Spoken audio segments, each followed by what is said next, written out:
Paname. Donc ça veut dire qu'il a l'habitude des théâtres, des cafés-théâtres, donc il a l'habitude d'avoir une ambiance de ouf. Donc c'est pour ça que là, quand il va arriver, c'est pareil. Je vais envoyer et lui montrer qu'il abandonne les choses. Ok. Donc un axe sur le pour monsieur. Parce qu'il a un prénom en plus qui est aussi compliqué que son personnage.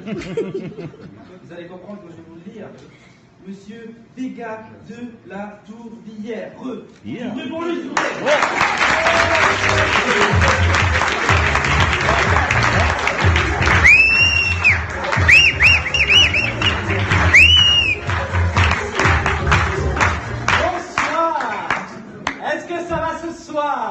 oui. Si vous savez combien je m'en moque. L'artisanat français est en danger, mesdames et messieurs. Face à la mondialisation, le cours de la pipe chute. En 10 ans, nos pipes ont connu un succès dégressif. Plus de 35% de chiffre d'affaires en moins chaque année. Ça augmente. C'est grâce aux touristes étrangers que nos pipes continuent de faire. Nos propres concitoyens de cet art si savoureux de plus en plus méconnu. C'est un scandale si seulement le gouvernement daignait nous écouter, nous, derniers vestiges de l'artisanat français. En même temps, quand on voit leur tête au gouvernement, ça se voit qu'ils n'ont pas eu une bonne pipe depuis longtemps. Prenez Valls, par exemple. Pour un mec qui se dit de gauche, qui utilise des idées droites en faisant fi du centre, plutôt que de nous tailler un short, il aurait mieux fait de se faire tailler une pipe. Ça l'aurait détendu. Alors, comment se décompose une pipe? Vous avez deux parties primordiales. Le fourneau qui sert à fourrer et le tuyau qui sert à pomper. Facile, non? Que nenni. Car l'art de tailler une pipe est bien plus complexe que cela. On ne peut comparer les pipes d'une professionnelle à celles de votre femme. On ne compare pas une berline luxueuse à une voiture bas de gamme. Bien évidemment, plus long sera le tuyau, plus lente sera la pipe. C'est un simple dans le Jura, à 60 km de Genève. Il y en a qui ont compris, elles ont mis du temps. On m'a dit, le public bordelais, ils boivent du vin, ils sont toujours bourrés. Faut arrêter. Pire que des Normands. C'est à Saint-Claude dans le Jura, à 60 km de Genève, que j'ai appris cette tarte pendant 3 ans. Saint-Claude, Saint-Patron des pipes. Oh, Saint-Claude. Oh, Saint-Claude. Oh, quel souvenir. À Saint-Claude. C'est à Saint-Claude, dans le Jura, que j'ai taillé mes premières pipes. Il faut bien avouer qu'au début, j'avais mal à bien les faire, mais avec le temps, je suis devenu une des plus grandes des pipières. C'est à Saint-Claude, dans le Jura, avant que je devienne une Latourbière, une femme du monde connue de tous, dont les pipes valent bien plus cher que les spectacles de Florent Père. Je me souviens de ces balades, ces randonnées dans les montagnes, ces matinées à se lever sous son de l'or de Calais. C'est à Saint-Claude, dans le Jura, ville jumelée avec Rothenburg à Neckar, que j'ai connu mes premiers émois à la fête de Souffle-à-Cul, avec un Belge bien foutu. Ah, je me souviens de ce jeune homme. Il venait de Rijnsart en Belgique.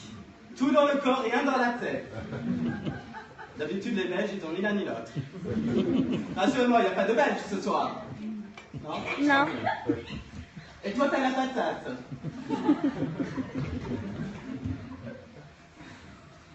Le saviez-vous? Le championnat de France de la pipe a même été créé.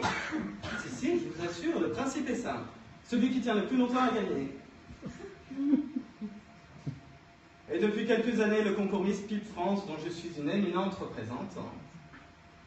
C'est en 2006 que j'ai gagné cette distinction dont je me vante toujours. J'ai même participé à Miss Pipe Europe. Je suis battu par... Excusez-moi. Souvenir. Par une Portugaise.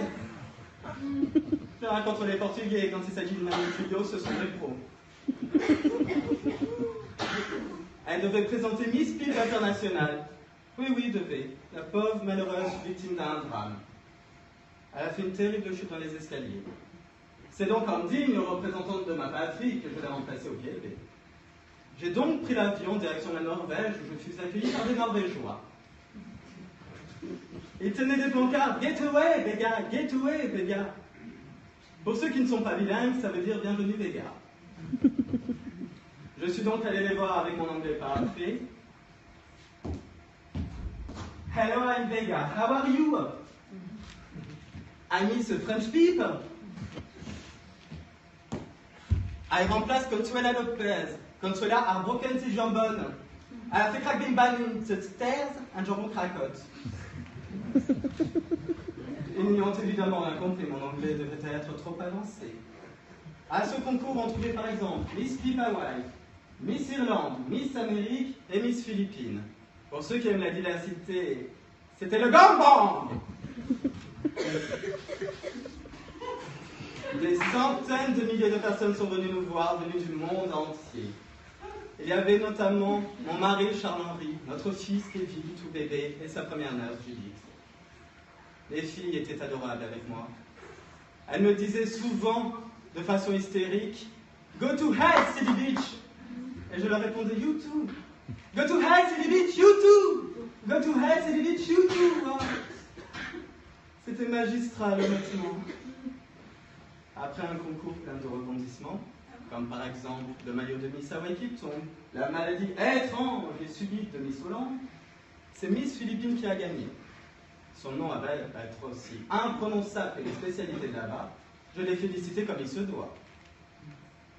Pourtant, la pauvre malheureuse fut elle aussi victime d'un drame. Dans la voiture qui la ramenait à l'aéroport, elle eut un terrible accident et elle finit tétraplégique. Mais cela n'en avait rien à sa victoire. J'ai donc pris l'avion, retour à Paris, avec mon mari, Charles-Henri, notre fils Kevin, la nurse dans la soute à bagages.